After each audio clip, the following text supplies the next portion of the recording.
Bismillahirrahmanirrahim. Kita telah sampai di surah yang ke-80, yaitu surah Abasa. Kita ambil di ayat yang ke-12.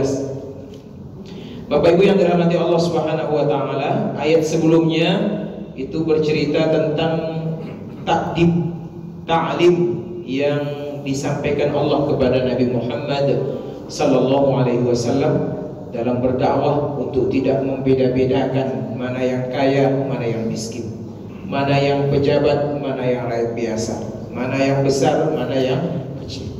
Ini teguran sekaligus ta'lim dari Allah kepada Rasulullah sallallahu alaihi wasallam terhadap seorang laki-laki yang bernama Abdullah bin Ummi Maktum. Bapak Ibu yang saya hormati, kita lanjutkan ayat yang ke-12. Saya baca, A'udzu billahi minasy syaithanir rajim. Bismillahirrahmanirrahim.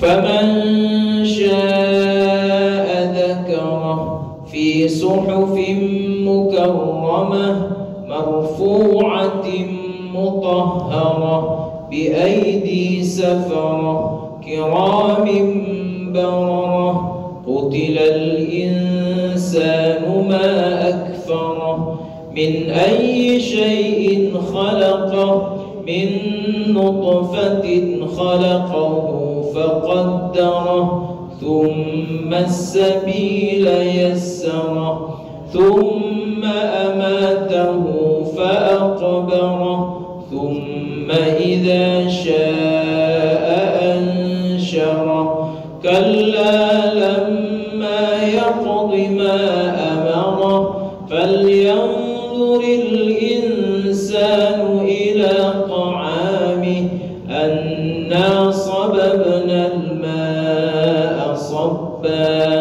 thumma shaqaqna al-arda shaqqa فأنبتنا فيها حبا وعنبا وقبا وزيتونا ونخلا وحدائق غلبا وفاكهة وأبا متاعا لكم ولأنعامكم فإذا جاءت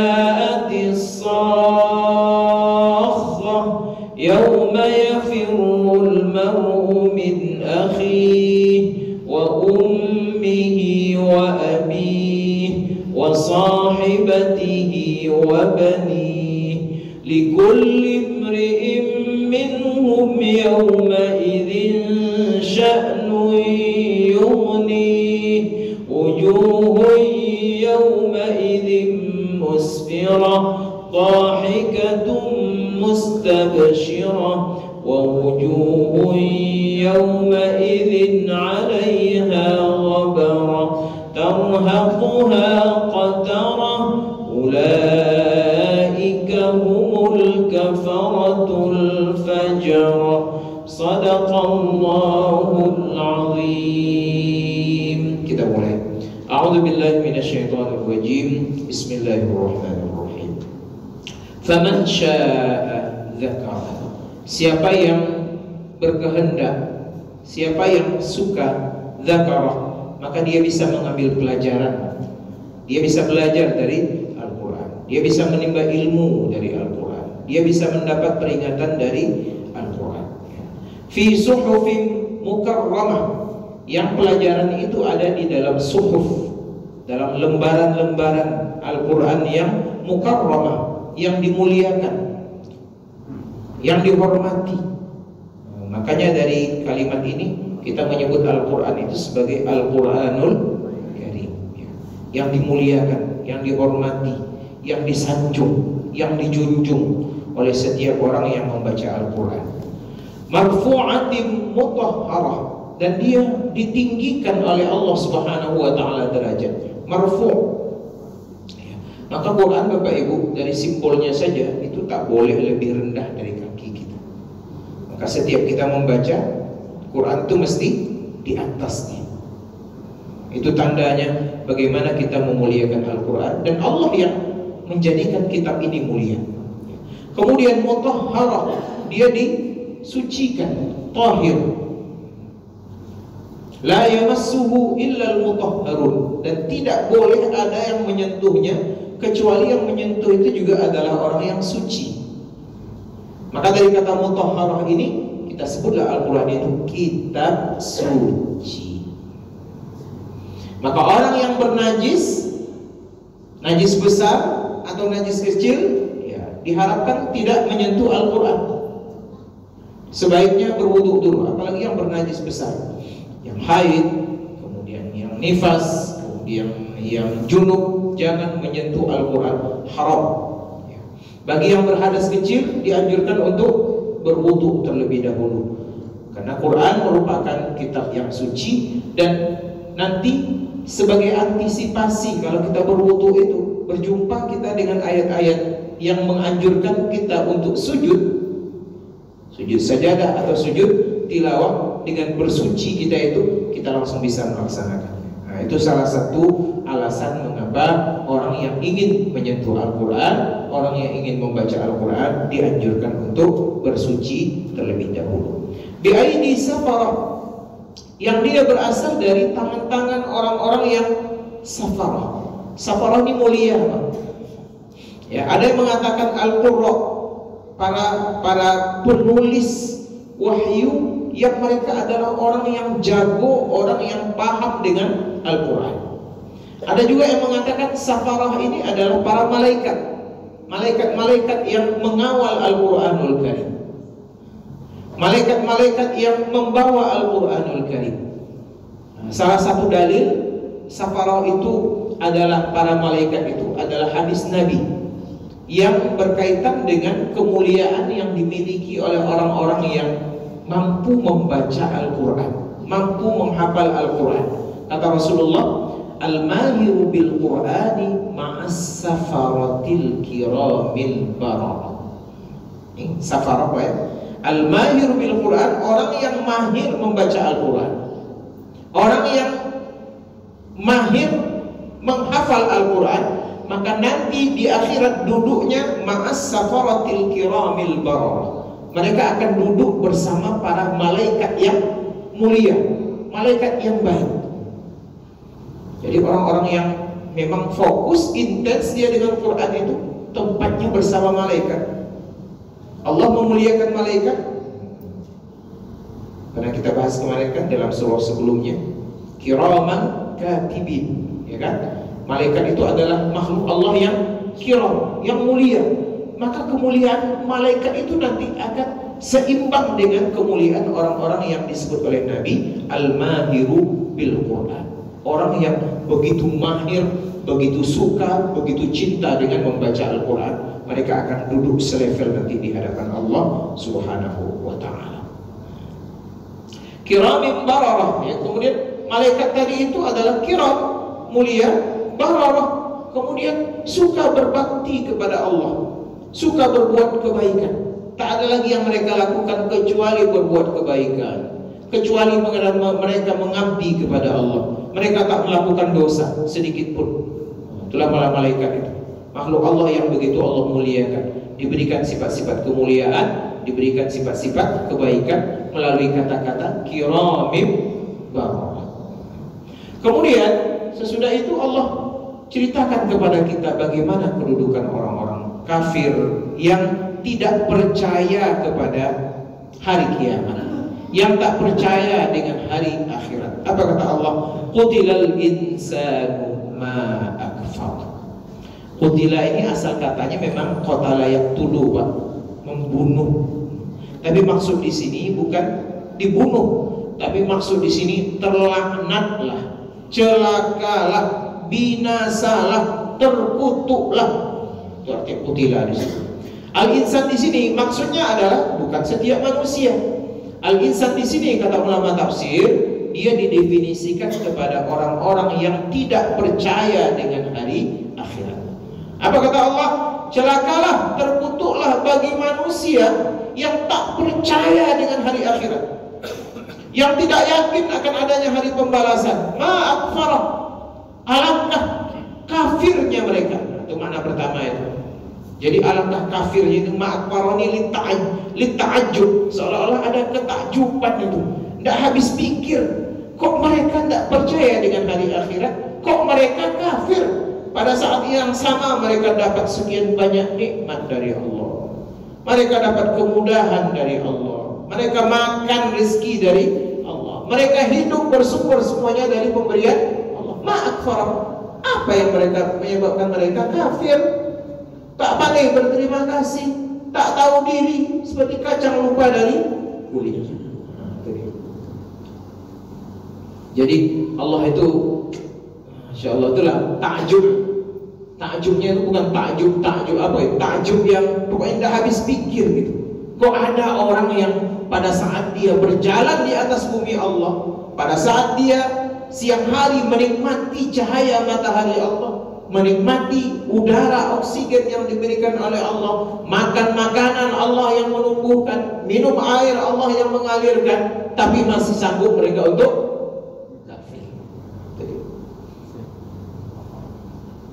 Ini kan bentuk kekecewaan. Ma'akfar, alangkah kafirnya mereka. Kok bisa mereka kafir? Kemudian Allah ingatkan kita bagaimana Allah menciptakan kita di awal dulu. Min ayyi syai'in khalaqah, dari apakah kami menciptakan manusia itu? Yang kafir itu, yang tak pandai bersyukur itu, yang tak tahu diri itu. Ini membawa kita untuk berpikir, merenung. Kita ini bukan siapa-siapa, Bapak Ibu. Tak ada yang layak kita sombongkan.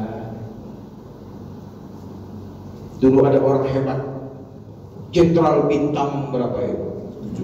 Mantan mungkin Danjen Kopassus, mantan Pangdam, mantan ini, semuanya, ketua PP 7 apa segala macam. Almarhum Bapak Solihin meninggal, umurnya hampir 97 Bapak. Saya kan dinyanyikan dia, bukan ditalkin ya, dinyanyikan. Ya dulu hebat Pak, tapi di videonya kita lihat tidak sadar lagi, ya kan? Tidak ada lagi bintangnya itu, tidak ada lagi hebatnya itu. Dan kita akan sampai ke situ nanti. Kita akan sampai ke situ. Nah, ini Allah ingatkan kita, jangan sombong. Pada saat menjabat jangan sombong. Pada saat kaya jangan sombong. Pada saat hebat jangan sombong. Suatu ketika kalian akan sampai pada akhir kehidupan kalian. Maka Allah ingatkan, min nutfatin khalaqah. Kalian itu kata Allah kami ciptakan dari nutfah, dari air mani yang hina. Ya. Dari situlah Allah ciptakan seluruh anak keturunan Adam, kecuali 2 saja.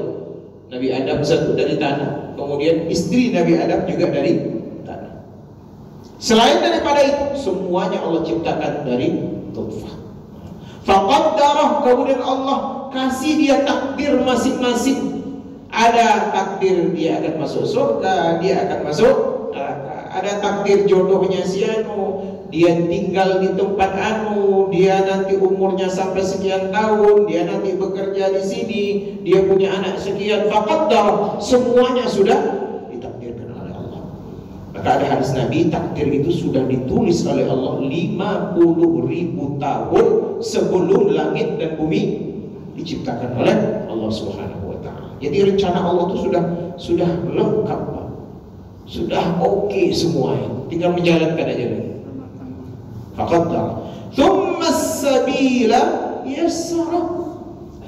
Jadi dari dalam perut ibu kita itu sudah ditakdirkan semuanya, hidupnya, matinya, pekerjaannya, rizkinya, jodohnya, anaknya, di mana dia tinggal, apa kebangsaannya, semuanya sudah Allah takdirkan. Thumma as-sabila yassara. Kemudian kami cari jalan keluar dari rahim ibunya itu dengan mudah.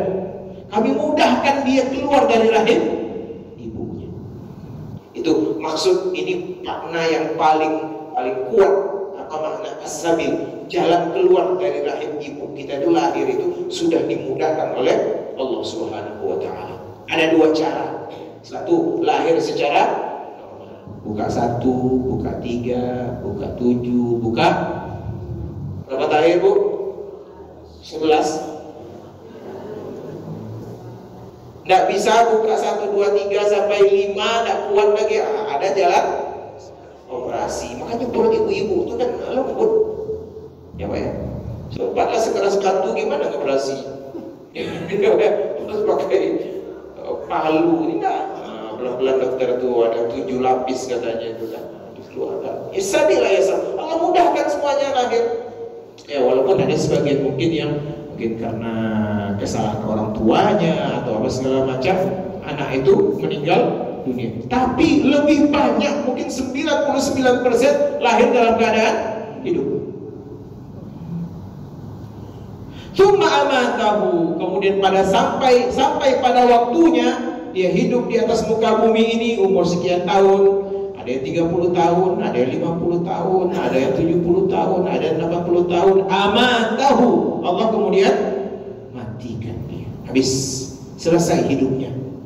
Dia harus mempertanggungjawabkan. Dia kembali kepada Allah. Inna lillahi wa inna ilaihi raji'un. Fa'aqbarah, kemudian dia dikuburkan. Gak akan ditaruh di rumah karena busuk. Orang rumah pun takut dia, ya kan?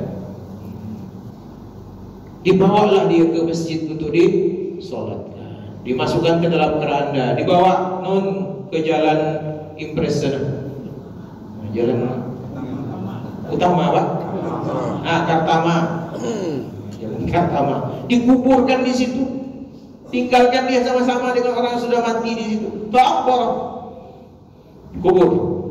Thumma idza syaa ansyara. Dan Allah kalau dia berkehendak nanti suatu ketika yang sudah mati tadi, yang sudah dikuburkan sekian lamanya itu, ansyara, Allah akan bangkitkan. Allah akan kumpulkan. Allah akan panggil satu persatu untuk melaporkan setiap apapun yang pernah dilakukan. Kalla lamma yaqdi ma amara. Maka Allah ingatkan kita, masih banyak perintah Allah itu yang belum kita kerjakan. Masih banyak aturan-aturan Allah itu yang belum kita jalankan. Mari kita bayangkan Bapak Ibu, lamma yaqdi ma amara, banyak kata Allah yang tidak dikerjakan perintah-perintah yang disampaikan kepada manusia itu. Berbuat baik, ya sholat, lagi puasa, zakat, haji, baca Quran, pokoknya semua kebaikan. Masih banyak yang belum dilakukan oleh manusia itu. Maka nanti masuk bulan Ramadan, kesempatan kita untuk mengimplementasikan perintah-perintah Allah yang masih belum kita kerjakan itu, mari kita kerjakan. Karena Ramadan itu tempatnya beramal. Makanya salah satu nama Ramadan itu adalah Syahrul Amal, bulan untuk beramal. Apa dasarnya? Firman Allah, "Faman tatawwa'a khairan fahuwa khairul lah." Siapa yang sukarela nanti bersumber dari keinginannya untuk berbuat baik selama bulan Ramadan itu, fahuwa khairul lah, kata Allah. Maka itu sangat baik bagi kalian, sangat bermanfaat untuk kalian. Maka jadikan Ramadan itu betul-betul bulan untuk beramal, bukan bulan untuk memperbanyak tidur. Apa banyak tidur? Tidur orang berpuasa itu adalah ibadah. Itu tidur tuh Pak, daripada yang tidak itu, daripada ini, daripada itu, lebih baiklah tidur. Tapi kalau ada amal yang dia kerjakan, lebih baik beramal daripada tidur. Jadi jangan sampai ada salah persepsi, kemudian mengamalkan tidur itu ibadah. Mari kita tidur banyak-banyak. Jadi beramallah kita di bulan Ramadan nanti. Kita penuhi. Dan ingat, amal Ramadan itu dia ibarat mesin diesel. Makin ke atas, makin lama, semakin panas. Makin ke ujung, makin bersemangat. Apalagi Allah letakkan malam Lailatul Qadar di malam-malam ganjil, di 10 malam yang terakhir. Dan pengurus nampaknya sudah nyusun jadwal itikaf. Saya dapat satu malamnya bahasanya. Oke. Kalla lamma yaqdi ma amarah. Masih banyak yang belum mengerjakan perintah-perintah Allah. Falyanzuril insanu ila ta'amihi, maka perhatikanlah kata Allah, setiap orang, setiap manusia, perhatikanlah ila ta'amih, kepada makanan yang dia makan.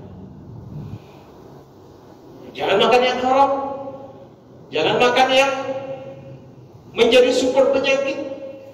Kemudian takarlah makanan itu, bagilah perut kalian itu 3 bagian, sepertiga untuk makan, sepertiga untuk minum, sepertiga untuk nafas. Itu makna pertama. Makna kedua, makanan kita itu tak datang begitu saja, Bapak Ibu. Ada prosesnya. Prosesnya itu kembali kepada nikmat Allah untuk kita. Seolah-olah kita ini Allah diingatkan kepada kita, bersyukur kalian dengan makanan itu. Allah turunkan air dari langit, tumbuh biji-bijian di tanah, kemudian dia tumbuh membesar.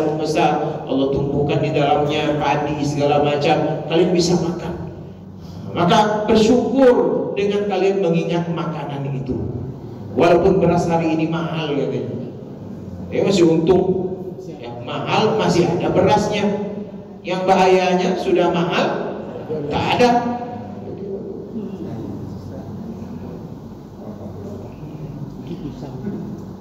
Maka kalau ada inovasi, kalau ada pot-pot bunga, belilah gabah-gabah itu Pak, taruh aja agak 20 biji, tanamlah padi itu di dalam pot.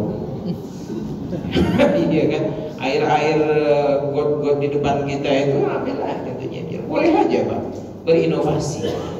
Karena kan pejabat kita kalau payah katanya cabai, tanam cabai, payah beras, tanam beras, payah bawang, tanam bawang. Nah, bolehlah kita berinovasi daripada diimpor-impornya terus.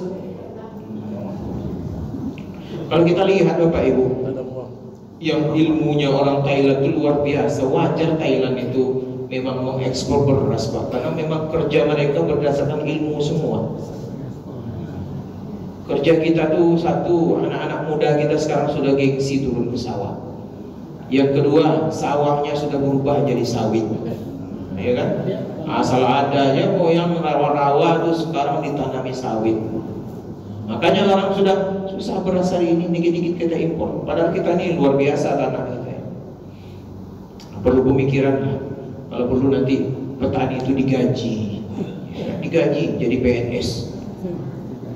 Betul enggak, itu bahaya. Ada inovasi-inovasinya. Dulu zaman Pak Harto itu kita lihat itu luar biasa perhatian dengan petani. Ada kelompok capir namanya, kemudian ada pupuk-pupuk, ada benih-benih baru, varietas-varietas unggul luar biasa.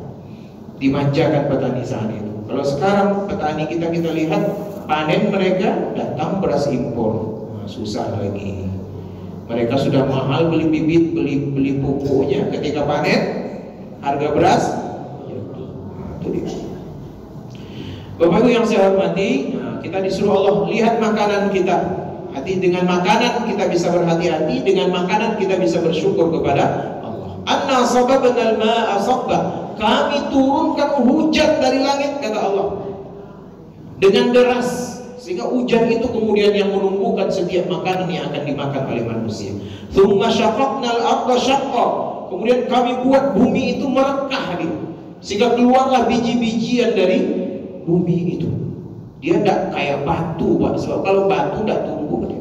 Tapi dengan air hujan itu merekahlah tanah itu, kemudian tumbuh, maka dia bisa menghasilkan tanaman yang membuat kita bisa mengkonsumsinya.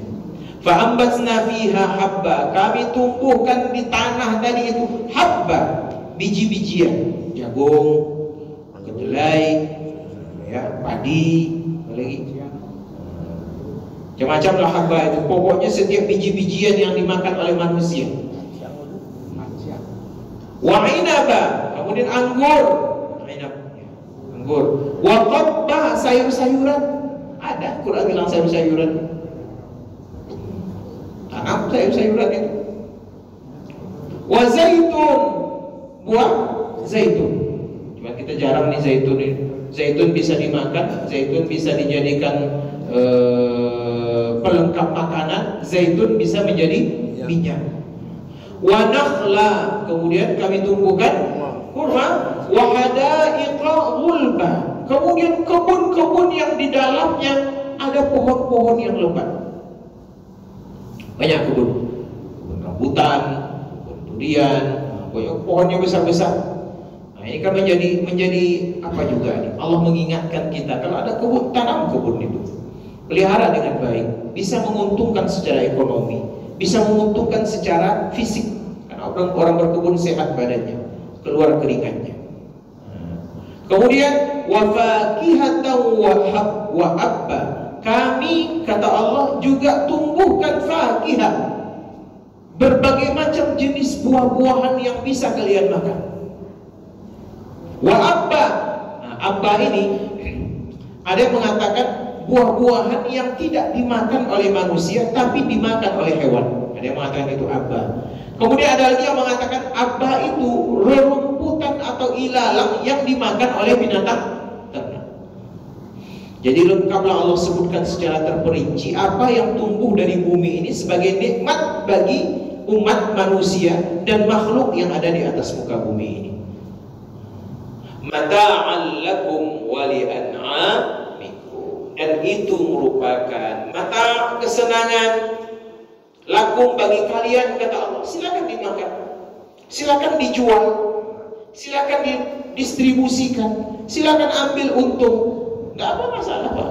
Nggak ada masalah kita dari makanan-makanan yang kita tanam itu, silakan. Yang tak boleh itu menimbun.